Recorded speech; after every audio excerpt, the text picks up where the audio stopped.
ചില തെമ്മാടി രാഷ്ട്രങ്ങൾ ഇപ്പോൾ സ്വീകരിക്കുകയാണ്. ആ തെമ്മാടി രാഷ്ട്രങ്ങൾക്ക് നേതൃത്വം കൊടുക്കുന്നത് അമേരിക്കൻ സാമ്രാജ്യത്വമാണ് എന്നതാണ് ഏറ്റവും. ഞാനിന്ന് പ്രധാനമന്ത്രിക്ക് കത്തയച്ചിട്ടുണ്ട്. നമ്മുടെ നാടിൻ്റെ ഉത്കണ്ഠ ഇതെല്ലാം ഉണ്ടാക്കി വെച്ചത് ഈ അമേരിക്കൻ സാമ്രാജ്യത്വത്തിൻ്റെ ഭ്രാന്തമായ നടപടികളാണ്. അവർക്കതിനു പറ്റിയ ചങ്ങാതി മറ്റൊരു ലോക തെമ്മാടി ഇസ്രയേൽ. വല്ലാത്ത നടുക്കത്തിലാണ് നമ്മുടെ നാടും ലോകവും ഇപ്പോഴുള്ളത്. മനുഷ്യർ തമ്മിൽ പാലിക്കുന്ന മര്യാദ പോലെ തന്നെ രാജ്യങ്ങൾ തമ്മിൽ മര്യാദകൾ പാലിക്കേണ്ടതുണ്ട്. ഒരു രാജ്യത്തിൻ്റെ അതേ അഭിപ്രായം തന്നെ ആവണം മറ്റൊരു രാജ്യത്തിന് എന്ന് നിർബന്ധിക്കാനാവില്ല. പക്ഷേ നമ്മുടെ നാട്ടിൽ സാധാരണ തെമ്മാടികൾ സ്വീകരിക്കുന്ന നില ചില തെമ്മാടി രാഷ്ട്രങ്ങൾ ഇപ്പോൾ സ്വീകരിക്കുകയാണ്. ആ തെമ്മാടി രാഷ്ട്രങ്ങൾക്ക് നേതൃത്വം കൊടുക്കുന്നത് അമേരിക്കൻ സാമ്രാജ്യത്വമാണ് എന്നതാണ് ഏറ്റവും കടുത്ത അനുഭവം. അവരുടെ കയ്യിൽ ആയുധങ്ങളുണ്ട്, സമ്പത്തുണ്ട്, യുദ്ധവെറി. പിന്നെ സാധാരണഗതിയിൽ ഒരു രാജ്യത്തിന് നേതൃത്വം കൊടുക്കേണ്ട മാനസികാവസ്ഥയുള്ളയാൾ തന്നെയാണോ അവിടെ നേതൃത്വം വഹിക്കുന്നത് എന്ന ശങ്ക. ഇതെല്ലാം കൂടി ഒത്തുവന്നപ്പോൾ ഭ്രാന്തമായ നടപടികളിലേക്ക് കടക്കുകയാണ്. അതാണ് ഒരു രാജ്യത്തിനകത്ത് കടന്ന് ആ രാജ്യത്തിൻ്റെ പ്രസിഡന്റിനെ അവിടെ നിന്ന് ഭാര്യയടക്കം കസ്റ്റഡിയിലെടുത്ത് കൊണ്ടുപോകുന്ന കാഴ്ച ലോകം കണ്ടത്. ഒരു രാജ്യവും ചെയ്യുന്ന കാര്യമല്ല. ഇപ്പോൾ ഇറാന് നേരെ ആക്രമണം നടത്തിയിരിക്കുന്നു. ഇറാന് നേരെ ആക്രമണം നടത്താനുള്ള എന്ത് സാഹചര്യമാണ് ഉണ്ടായത്?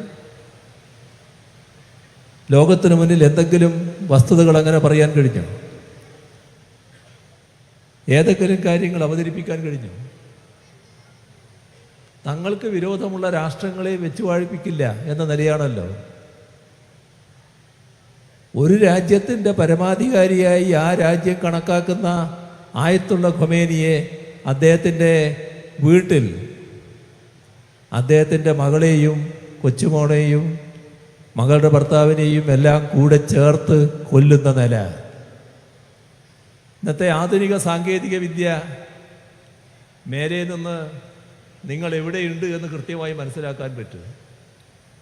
അങ്ങനെ മനസ്സിലാക്കിക്കൊണ്ട് ആയുധം പ്രയോഗിക്കാൻ പറ്റുന്ന വിദ്യകൾ, സാങ്കേതിക വിദ്യകൾ അമേരിക്കൻ സാമ്രാജ്യത്തിൻ്റെയും മറ്റും കയ്യിലുണ്ട്.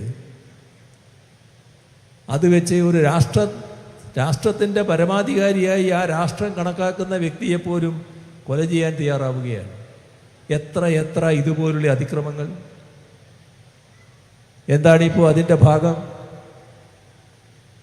നമ്മുടെ നാട്ടിൽ നല്ലൊരു ഭാഗം കുടുംബങ്ങൾ ഇപ്പോൾ വലിയ പ്രയാസത്തിലാണല്ലോ, ഉത്കണ്ഠയിലാണല്ലോ, വേവലാതിയിലാണല്ലോ.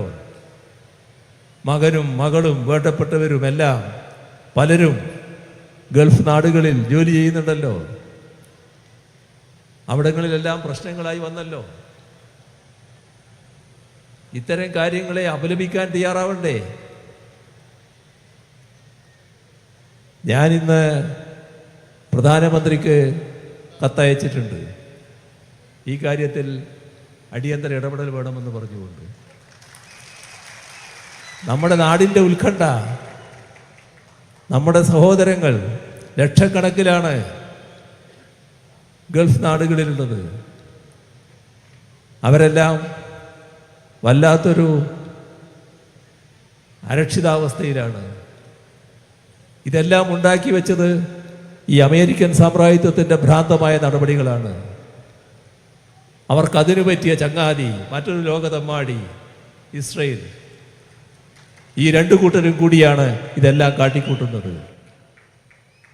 അമേരിക്കൻ സാമ്രാജ്യത്വം കാണിക്കുന്ന ഇത്തരം കാര്യങ്ങൾക്കെതിരെയുള്ള ശക്തമായ വികാരം നാം ഒന്നടങ്കം പ്രകടിപ്പിക്കേണ്ടതാണ് എന്നുകൂടിയാണ് എനിക്ക് ഈ ഘട്ടത്തിൽ പറയാനുള്ളത്.